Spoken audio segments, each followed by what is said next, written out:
Галина Данаджа. Fabula İnat Sıçan. Güzel duyan bir sıçancık yaşarmış büyük evde. Hesap onda hiç yokmuş. Yapmış delik o herirde. Sahibi bıktığının bu işe darsık ona dedi. Ta bir zarar yaparsan getireceğim kedi. Sıçan sansın işitmedi. Yapır hep dediğini.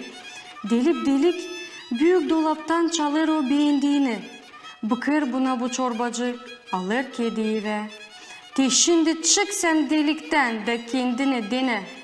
Ama açan sen sınaştın tatlı işime, ondan pek zor ayrılma, bırakıp bunu gitme. Onuştan her gün korkarak çıkar o delikten, dolayında bakınarak kaçır değil iyilikten.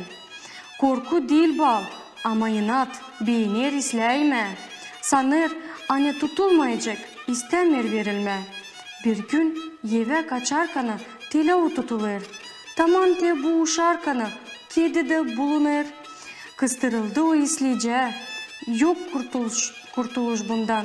Te yalvarır o kediye, olsun yakın candan. Boşandırdı kedi, helal yaptı o bir iyilik. Ama ondan da bu yana kaldı salt boş delik. Açan görersin düşmanı, sap ne kadar uzağa. Zira kedi gibi yudar, hiç banmadan tuza.